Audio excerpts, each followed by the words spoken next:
राधे राधे, जय श्री कृष्णा। प्रिय भक्तों, आप सभी के अपने YouTube चैनल भक्ति प्रेम रक्षा में बहुत बहुत स्वागत है। आइए हम सब सुनते हैं माँ यमुना के भाई यमराज से जुड़ी हुई पौराणिक कथा। भाई दूज मनाने की पौराणिक कथा के अनुसार भाई दूज व्रत कथा कार्तिक मास के शुक्ल पक्ष की तृतीया तिथि को भाई दूज का हम सब पर्व मनाते हैं।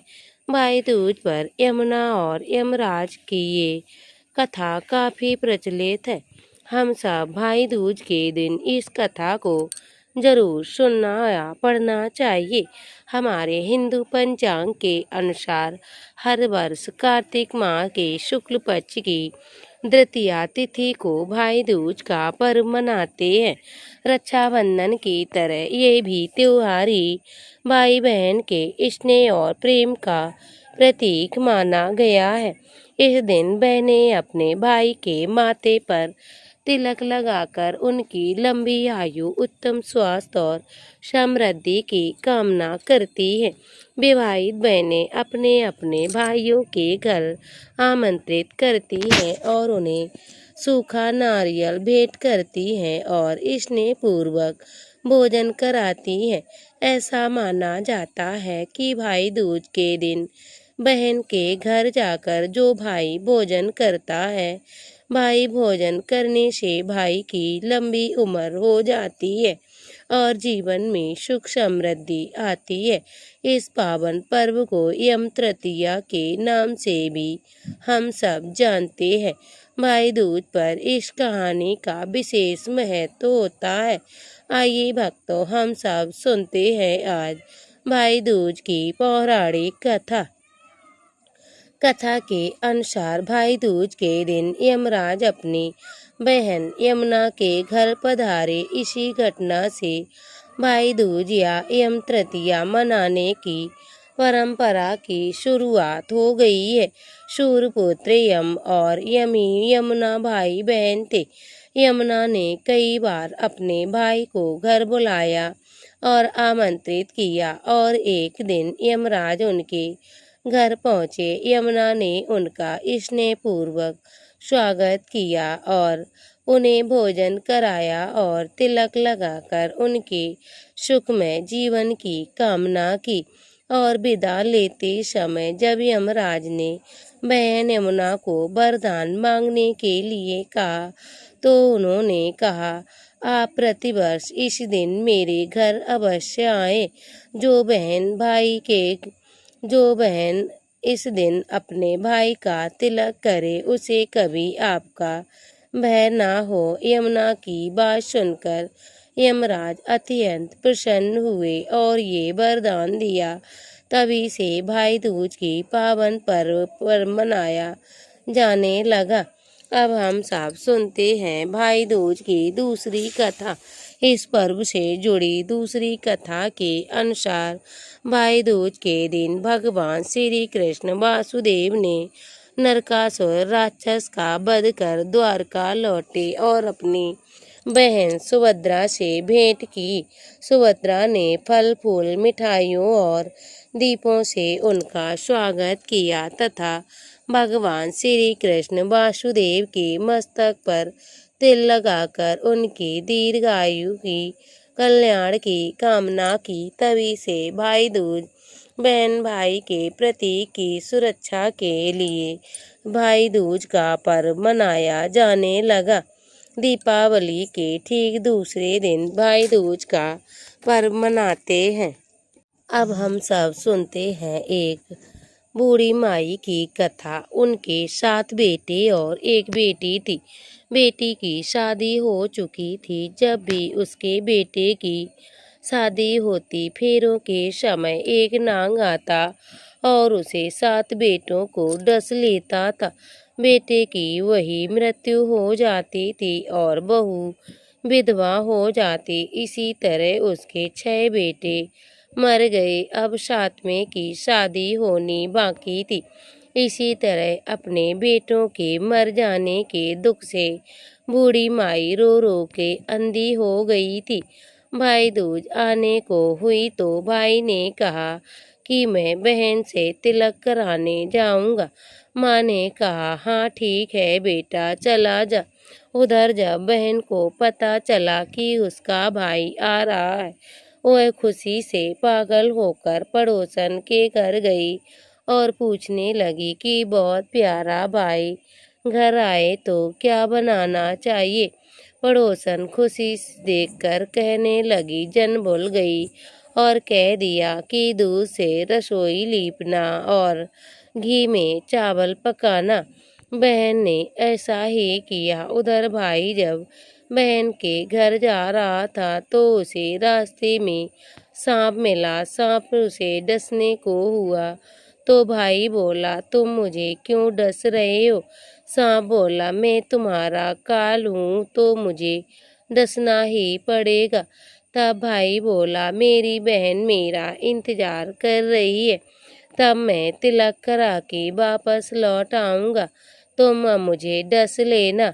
सांप ने कहा भला आज कोई अपनी मौत के लिए लौट के आया है जो तुम आओगे।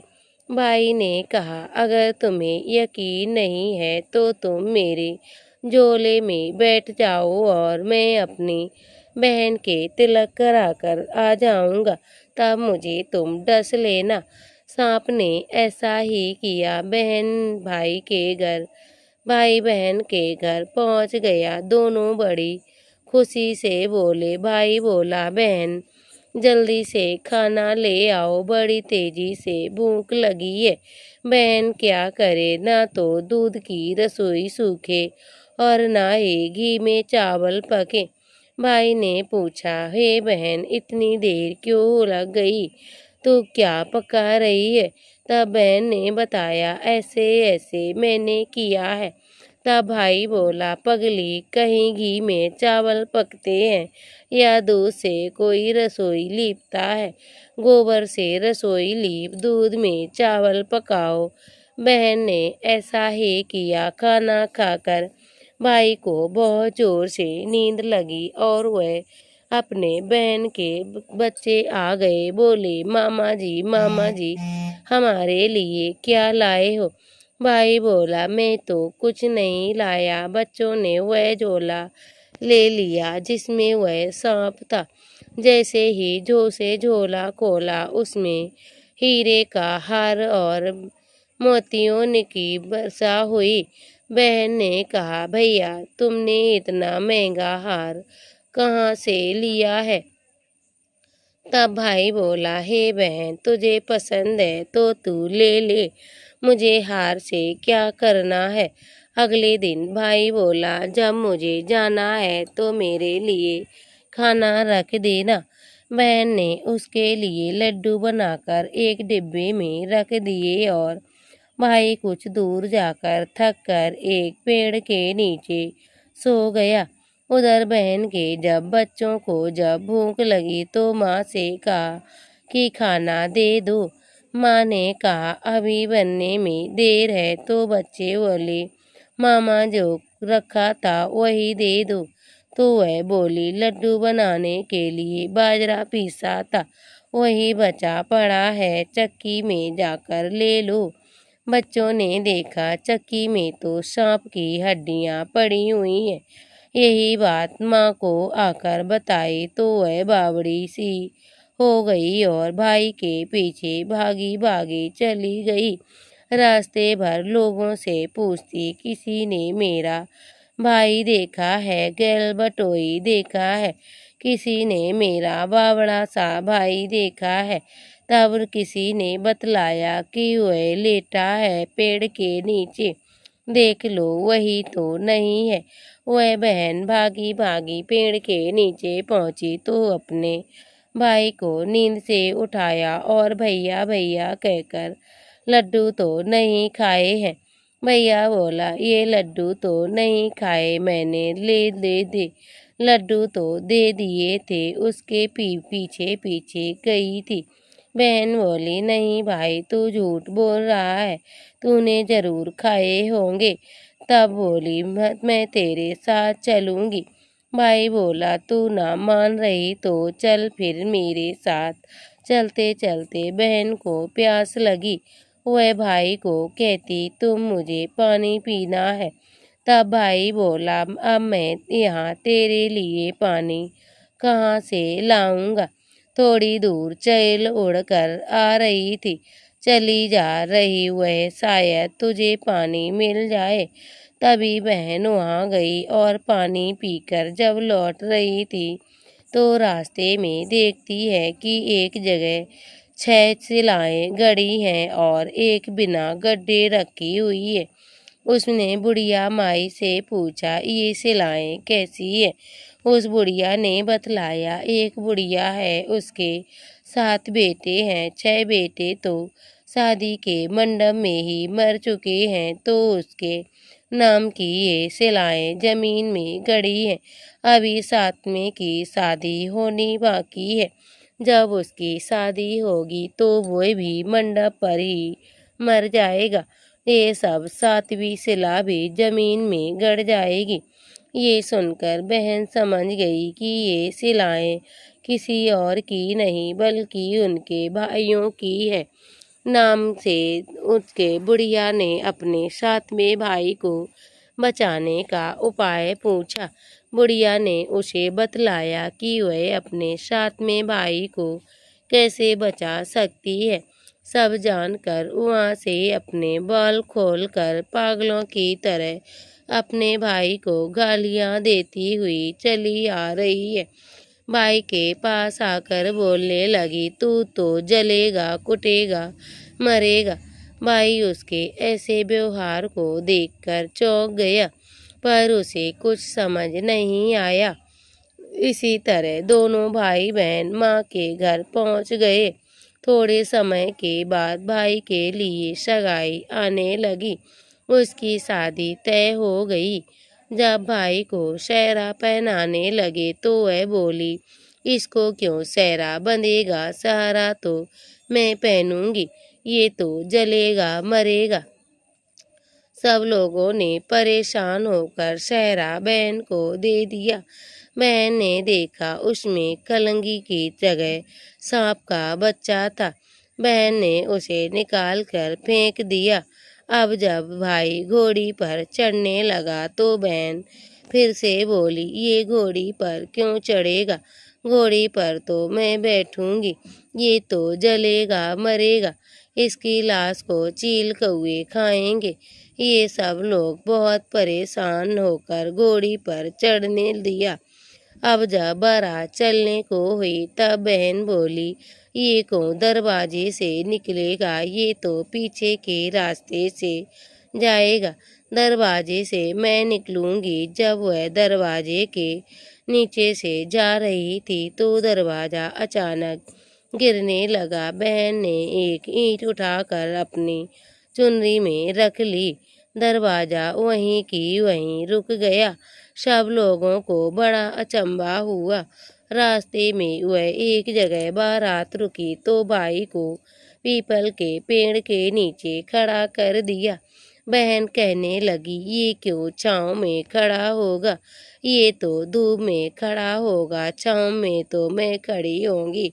जैसे ही वह पेड़ के नीचे खड़ी हुई पेड़ गिरने लगा। बहन ने एक पत्ता तोड़कर अपनी चुनरी में रख लिया।